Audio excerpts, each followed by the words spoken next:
नमस्कार दोस्तों, welcome to Sambhav education. This is Aryan Shukla. दोस्तों, शाम के 8 बज चुके हैं। जैसा कि आप सब जानते हैं, डेली शाम को 8 बजे स्पेशल रेलवे के लिए क्लास होती है। तो आज की क्लास में हम मॉडल पेपर डिस्कस करेंगे, जिसमें जीके के 50 क्वेश्चन होंगे। सभी लोग क्लास को ध्यान से देखिएगा। जो एक्स्ट्रा फैक्ट आपको बताए जाएं उनको भी ध्यान से सुनिए। रिकॉर्ड परीक्षा में उनसे भी क्वेश्चन पूछे जा सकते हैं। चलिए शुरू करते हैं आज की क्लास। सभी को गुड इवनिंग। इसका आंसर करिएगा क्वेश्चन नंबर फर्स्ट के लिए। इतिहास से संबंधित क्वेश्चन है, अच्छा क्वेश्चन है। अंग महाजनपद की राजधानी बताइएगा। तो सभी इसका आंसर करिए। बताइए अंग महाजनपद की राजधानी क्या थी। इसका राइट आंसर क्या होगा दोस्तों? वैशाली, कौशाम्बी, श्रावस्ती या फिर चंपा? डी करेक्ट आंसर होगा Champa. Yes, option number D correct answer है। अंग महाजनपद की राजधानी चंपा थी। तो option number D correct answer होगा इसका। बहुत अच्छे। इसका आंसर करिएगा क्वेश्चन नंबर 2 के लिए। टीपू सुल्तान की राजधानी बताइएगा। सभी जल्दी से आंसर करिए। बताइए टीपू सुल्तान की राजधानी क्या थी। क्वेश्चन पूछा जाता है टीपू सुल्तान की मृत्यु कब हुई थी। तो आप लोग याद रखिएगा 1799 में। कब? 1799 में आप लोग याद रखिएगा टीपू सुल्तान की मृत्यु हुई थी। कहां पर हुई थी यह भी प्रश्न पूछा जाता है। श्रीरंगपट्टनम में। और इसका right answer option number D होगा। क्या करेक्ट आंसर होगा? ऑप्शन नंबर डी इसका राइट आंसर होगा। श्रीरंगपट्टनम टीपू सुल्तान की राजधानी थी। तो option number D correct answer होगा। ये क्या पूछा गया है, the economic history of India नामक पुस्तक किसने लिखी है? ऑप्शन को पढ़ लीजिएगा, उसके बाद ही आंसर करिए। जल्दबाजी में आपको आंसर नहीं देना है। जिसने अभी लाइव सेशन को लाइक नहीं किया है, लाइक कीजिएगा, शेयर कीजिएगा। चैनल पर नए हैं, चैनल को सब्सक्राइब कीजिएगा, बेल आइकन को प्रेस कीजिएगा ताकि सभी नोटिफिकेशन आप तक पहुंच सकें। इसका right answer option number B होगा, Ramesh Chandra Dutt. Yes, option number B correct answer होगा। रमेश चंद्र दत्त ने the economic history of India नामक पुस्तक लिखी है। तो option number B correct answer होगा। अब इसका आंसर करिएगा क्वेश्चन नंबर 4 के लिए। स्वतंत्र पार्टी के संस्थापक बताइएगा। सभी जल्दी से आंसर करिए। बताइए दोस्तों, स्वतंत्र पार्टी के संस्थापक कौन थे? सी राजगोपालाचारी, गोपाल कृष्ण गोखले, वल्लभ भाई पटेल या फिर इनमें से कोई नहीं? तो इसका right answer option number A होगा, C Rajagopalachari. Yes, option number A correct answer होगा। स्वतंत्र पार्टी की स्थापना की थी सी राजगोपालाचारी ने। क्वेश्चन नंबर 4 का option number A correct answer होगा। अब इसका आंसर करिएगा क्वेश्चन नंबर 5 के लिए। टॉक्सिकोलॉजी किससे संबंधित अध्ययन है? ये रेलवे परीक्षा में पूछा हुआ प्रश्न है। सभी जल्दी से आंसर करिए क्वेश्चन नंबर 5 के लिए। Good evening. तो ऑप्शन को पढ़ लीजिएगा, उसके बाद ही आंसर करिए। जल्दबाजी में आपको आंसर नहीं देना है।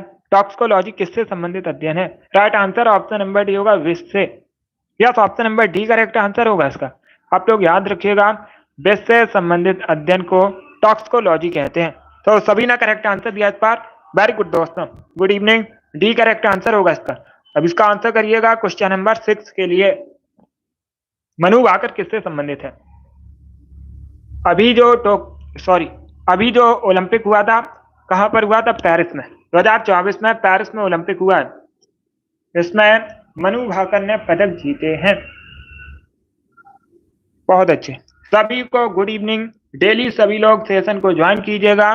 डेली शाम को 8 बजे स्पेशल रेलवे के लिए क्लास होती है। टाइम को याद रखिएगा। सभी डेली सेशन को ज्वाइन कीजिए। इसका right answer option number B होगा, शूटिंग से संबंधित है। या तो option number B correct answer है। मनु भाकर शूटिंग से संबंधित है। तो option number B correct answer होगा। अब इसका आंसर करिएगा क्वेश्चन नंबर 7 के लिए।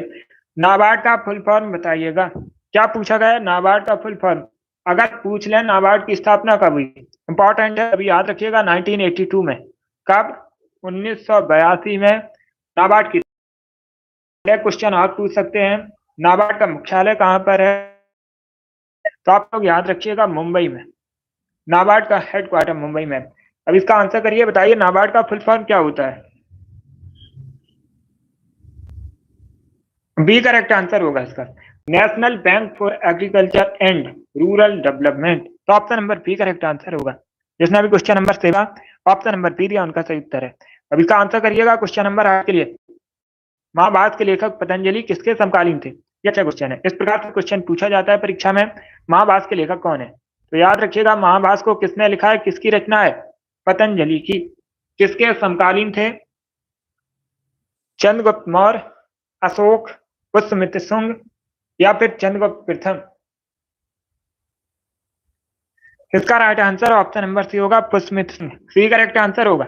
या तो ऑप्शन नंबर सी इसका राइट आंसर, आप लोग याद रखिएगा, पतंजलि पुष्यमित्र शुंग के समकालीन थे, तो option number C correct answer होगा।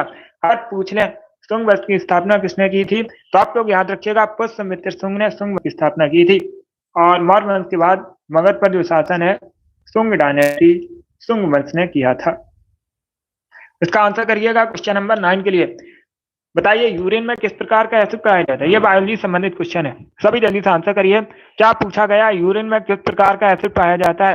इसका right answer option number D होगा, यूरिक एसिड। या तो option number D correct answer है, यूरिन में यूरिक एसिड पाया जाता है, तो option number D correct answer होगा।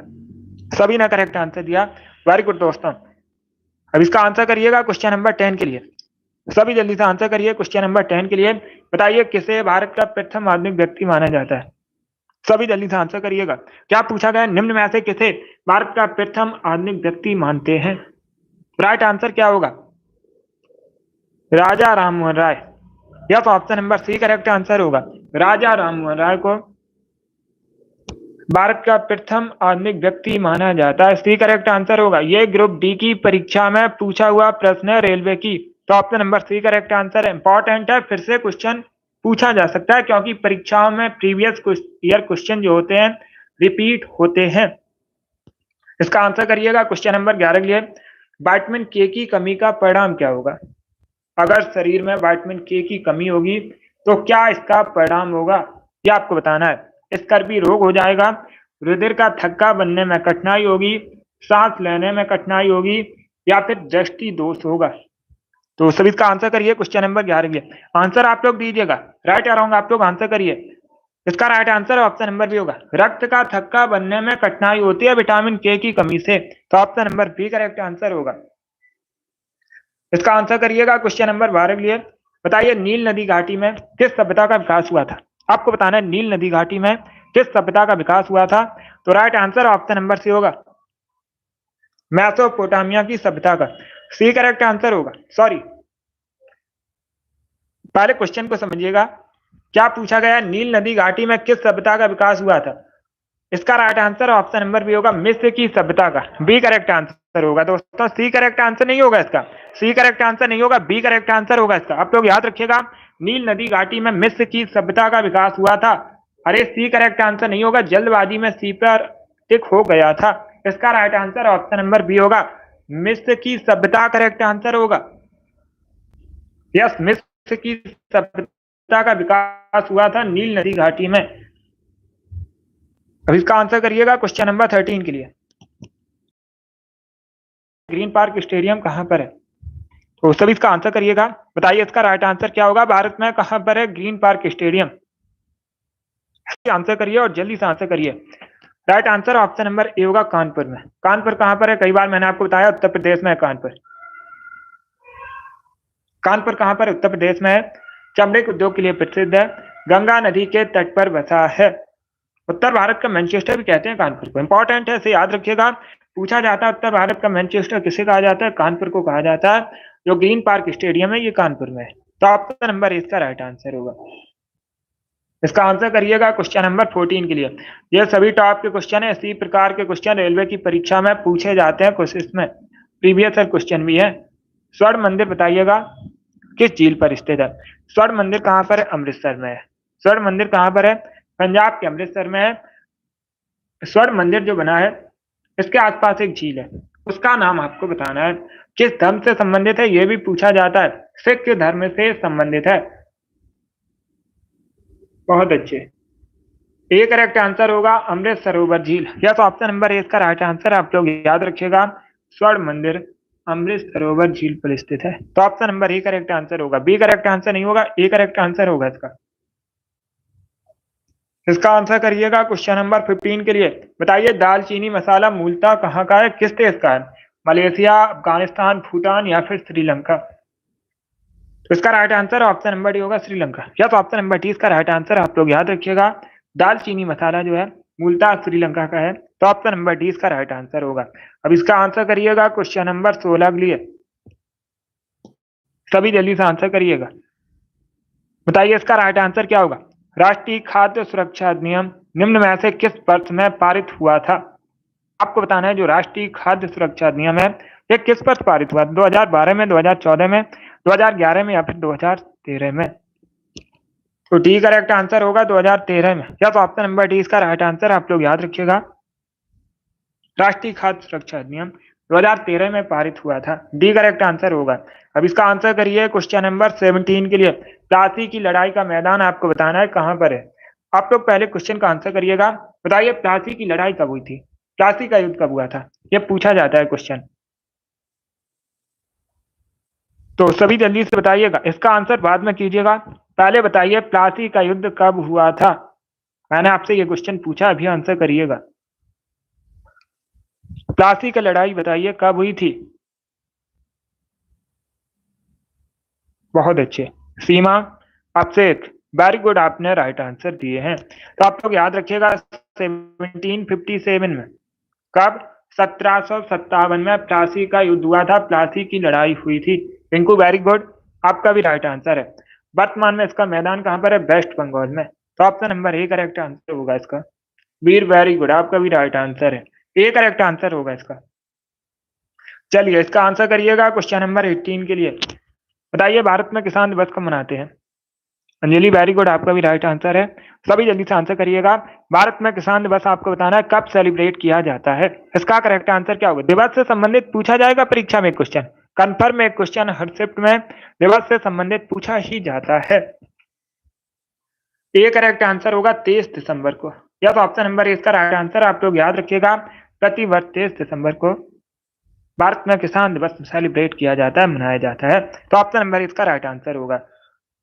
अब इसका आंसर करिएगा। का बगीचा कहते हैं उस राज्य का नाम आपको बताना है जैसे भारत में मसालों का बगीचा कहा जाता है।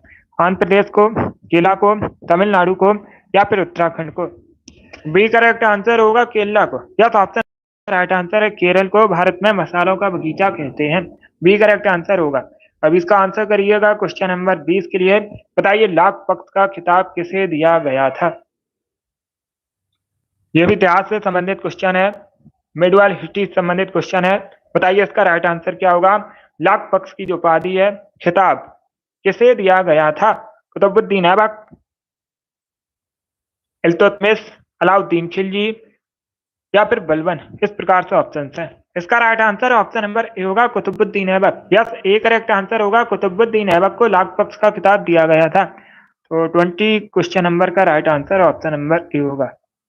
अब इसका आंसर करिएगा क्वेश्चन नंबर 20। बताइए राष्ट्रीय साक्षरता मिशन की शुरुआत कब हुई थी। तो सभी इसका आंसर करिएगा।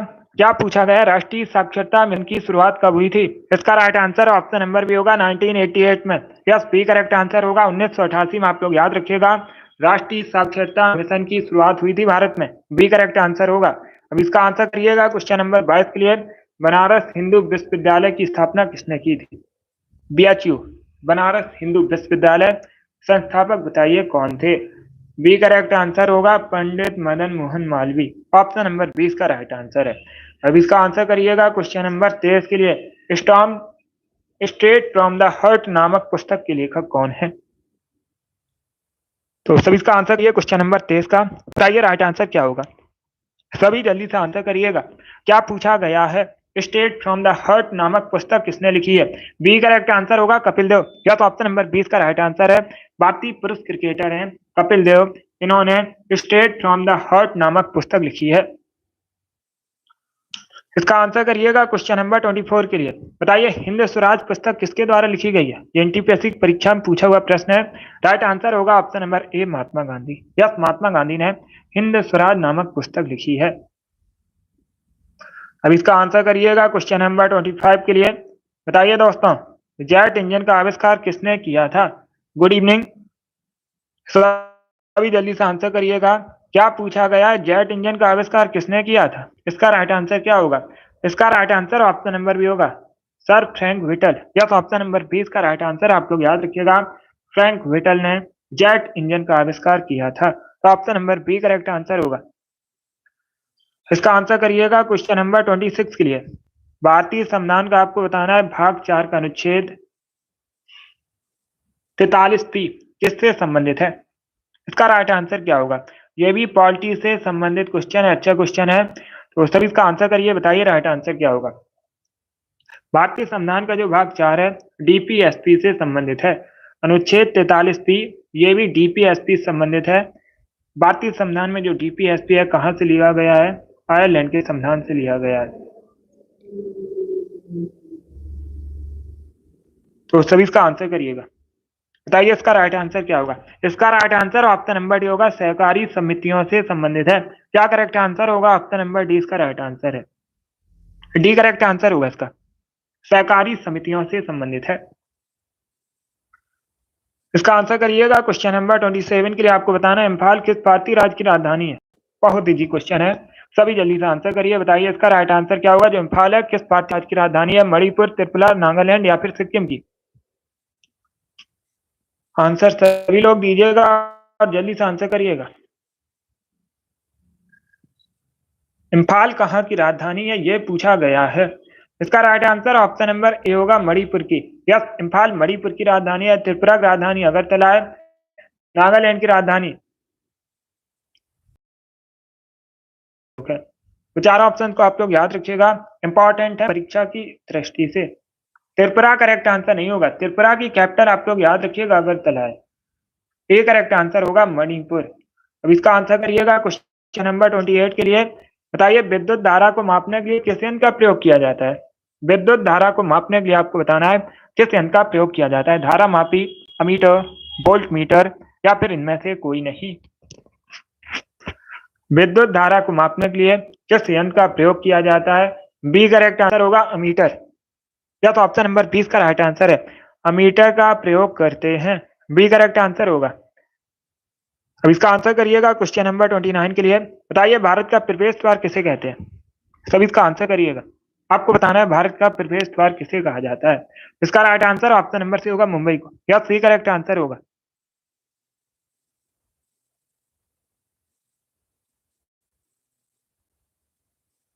सी करेक्ट आंसर होगा इसका। भारत का जो प्रवेश द्वार है मुंबई को कहते हैं, option number C correct answer होगा। क्वेश्चन नंबर 30 के लिए आंसर करिए। राष्ट्रीय ग्रामीण विकास संस्थान कहां पर स्थित है? सभी इसका आंसर करिएगा। क्या पूछा गया है? राष्ट्रीय ग्रामीण विकास संस्थान आपको बताना है निम्न में से कहां पर स्थित है? देहरादून, हैदराबाद, लखनऊ या फिर नई दिल्ली में? तो इसका right answer option number B होगा, हैदराबाद में। यस, बी करेक्ट आंसर होगा। राष्ट्रीय ग्रामीण विकास संस्थान हैदराबाद में स्थित है, बी करेक्ट आंसर होगा। 31 के लिए आंसर करिएगा। बताइए निम्न में से किस भारतीय राज्य में नेपाली भाषा मुख्य रूप से बोली जाती है? जो नेपाली भाषा है अगर पूछ लें किस लिपि में लिखी जाती है तो आप लोग याद रखिएगा देवनागरी लिपि में लिखी जाती है। किस लिपि में लिखी जाती है? देवनागरी लिपि में लिखी जाती है। इसके साथ ही याद रखिएगा हिंदी, संस्कृत, मराठी ये सभी भाषाएं देवनागरी लिपि में लिखी जाती हैं। इसका right answer option number B होगा, Sikkim. Yes, B correct answer होगा। नेपाली भाषा मुख्य रूप से सिक्किम में बोली जाती है इनमें से। 32 के लिए आंसर करिए। बताइए जास्कर निम्न में से किसी सहायक नदी है? तो सभी इसका आंसर करिए, बताइए इसका राइट आंसर क्या होगा। जास्कर किसकी सहायक नदी है? ब्यास, सिंध, यमुना या फिर गंगा? इसका right answer option number B होगा, सिंध की। यस, बी करेक्ट आंसर होगा। यस डॉक्टर, इसका right answer option number B होगा, सिंधु करेक्ट आंसर होगा। जास्कर जो है सिंधु की सहायक नदी है, बी करेक्ट आंसर होगा इसका। अब इसका आंसर करिएगा क्वेश्चन नंबर 33 के लिए। बताइए बेतला राष्ट्रीय उद्यान कहां पर? आपको बताना है जो बेतला राष्ट्रीय उद्यान है ये कहां पर है। तो इसका राइट आंसर क्या होगा? ए करेक्ट आंसर होगा, झारखंड में। यस, ए करेक्ट आंसर आप लोग याद रखिएगा, भारत के झारखंड में बेतला राष्ट्रीय उद्यान है, ए करेक्ट आंसर है इसका। अब इसका आंसर करिएगा क्वेश्चन नंबर 34 के लिए। मिनी माता रोग बताइए किसकी वजह से होता है? जो मिनी माता रोग है आपको बताना है किसकी वजह से होता है। सीसा, कैडमियम, जस्ता या फिर पारा? इसका right answer option number D होगा, मरकरी पारा, डी करेक्ट आंसर होगा इसका। अब लोग याद रखिएगा मिनी माता रोग जो है पारा की वजह से होता है। अब इसका आंसर करिएगा क्वेश्चन नंबर 35 के लिए। यस राम कुमारी, इस आंसर करिए। बताइए भूरा कोयला किसे कहते हैं? सबसे उच्च कोटि का कोयला पूछा जाए तो मैंने आपको कई बार बताया एंथ्रासाइट है। रेलवे की परीक्षा में पूछा भी गया था। सबसे उच्च कोटि का कोयला कौन सा होता है? एंथ्रासाइट होता है। भूरा कोयला किसे कहा जाता है? इसका right answer option number D होगा lignite. Yes, T correct answer होगा, लिग्नाइट को भूरा कोयला कहते हैं। इसका आंसर करिए क्वेश्चन नंबर 36 के लिए। पाहुल प्रथा को किसने शुरू किया था?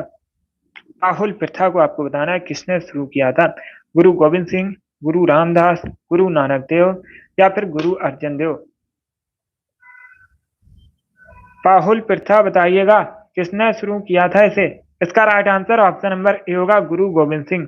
ये सिख धर्म के 10वें गुरु थे। कई बार मैंने आपको बताया भी है, पूछा जाता है सिख धर्म के 10वें गुरु कौन थे? गुरु गोविंद सिंह थे।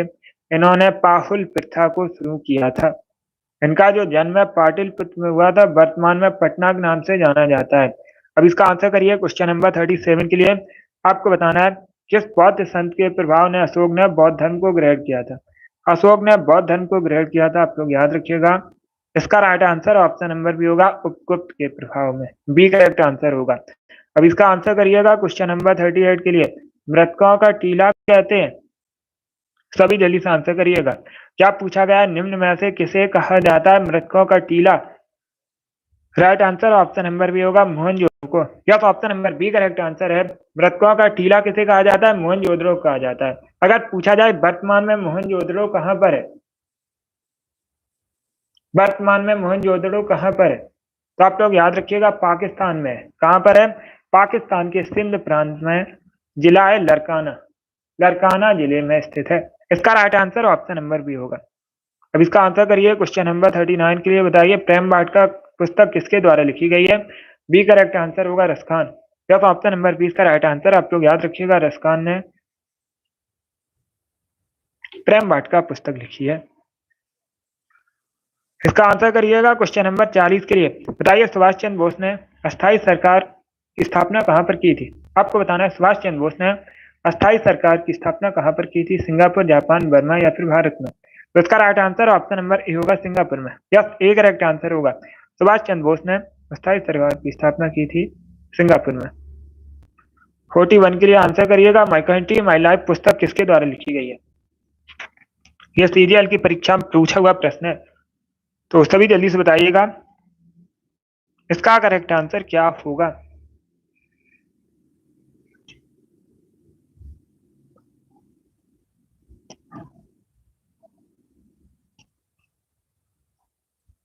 सभी जल्दी से आंसर करिएगा।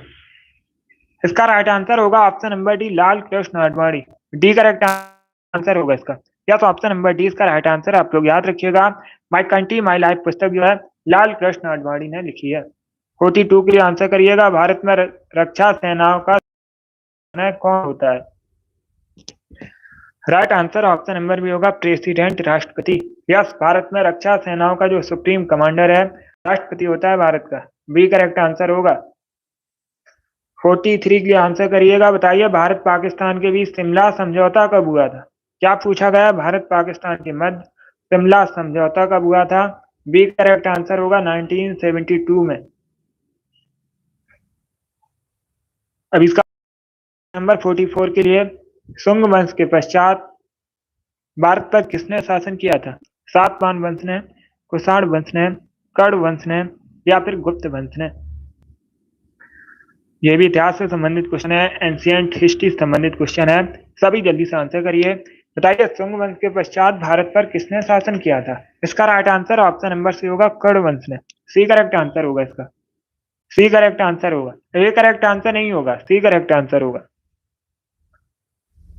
अब इसका आंसर करिएगा क्वेश्चन नंबर के लिए।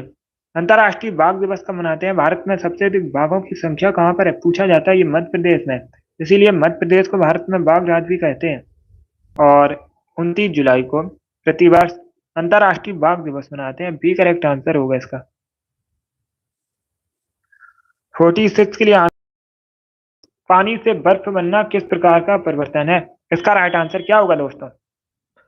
पानी से बर्फ बनना आपको बताना है किस प्रकार का परिवर्तन है, भौतिक, रासायनिक, जैविक या फिर इनमें से कोई नहीं। तो सभी इसका आंसर करिएगा क्वेश्चन नंबर 46 के लिए। इसका right answer option number A होगा, फिजिकल चेंज। क्या तो option number A correct answer होगा, पानी से बर्फ बनना एक भौतिक परिवर्तन है, तो ऑप्शन नंबर ए इसका राइट आंसर होगा। यस, ए करेक्ट आंसर है। अब इसका आंसर करिएगा क्वेश्चन नंबर 47 के लिए। बताइए, मावरी जनजाति निवासी मुख्यतः निम्न में से किस देश में पाए जाते हैं? क्या पूछा गया, जो मावरी जनजाति निवासी है मुख्यतः इनमें से किस देश में पाए जाते हैं? न्यूजीलैंड, जापान, कनाडा या फिर इसका आंसर करिए क्वेश्चन नंबर 47 के लिए। इसका right answer option number A होगा, न्यूजीलैंड में। क्या करेक्ट आंसर है? Option number A correct answer होगा। आप लोग याद रखिएगा, मावरी जनजाति के निवासी जो हैं में पाए जाते हैं, तो option number A correct answer होगा इसका। अब इसका आंसर करिए क्वेश्चन नंबर 48 के लिए।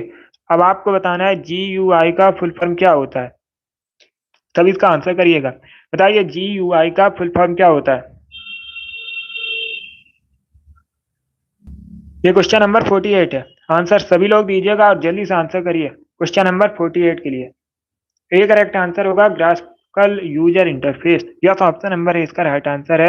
GUI का फुल फॉर्म होता है ग्राफिकल यूजर इंटरफेस, तो ऑप्शन नंबर है इसका राइट आंसर है। अब इसका आंसर करिएगा क्वेश्चन नंबर 49 के लिए। बताइए, डलहौजी हिल स्टेशन कहाँ पर है? ये चार ऑप्शन आपको दिए गए हैं, निम्न में से कहाँ पर है डलहौजी हिल स्टेशन? हिमाचल प्रदेश, उत्तराखंड, तमिलनाडु या फिर राजस्थान में? तो सभी इसका आंसर करिएगा। बताइए इसका राइट आंसर क्या होगा। बहुत अच्छे, इसका right answer option number A होगा, हिमाचल प्रदेश में। या तो option number A correct answer है। आप लोग याद रखिएगा, भारत के हिमाचल प्रदेश में डलहौजी हिल स्टेशन है, तो option number A correct answer होगा। बहुत अच्छे, ए करेक्ट आंसर होगा इसका। या तो ऑप्शन नंबर ए इसका राइट आंसर है, हिमाचल प्रदेश करेक्ट आंसर होगा। अब इसका आंसर करिएगा क्वेश्चन नंबर 50 के लिए। आज का लास्ट क्वेश्चन है। बताइए, निम्न में से कौन सी धातु हथेली पर पिघल जाती है? उस धातु का नाम आपको बताना है जो हथेली पर पिघल जाती है। पोटेशियम, गैलियम, सोडियम या फिर एल्यूमिनियम? इस प्रकार से ऑप्शन हैं। इसका right answer option number B होगा, गैलियम। बी करेक्ट आंसर होगा। गैलियम जो है ये हथेली पर पिघल जाती है। बी करेक्ट आंसर होगा, एक धातु है गैलियम। इस प्रकार से भी क्वेश्चन पूछ लेते हैं, गैलियम क्या है, तो एक धातु है। बी करेक्ट आंसर होगा इसका।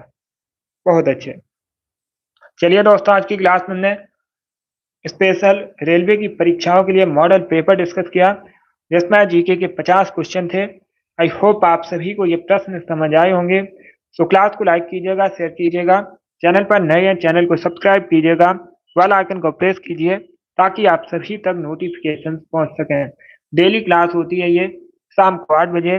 टाइम को याद रखिएगा, सभी लोग डेली सेशन को ज्वाइन कीजिए।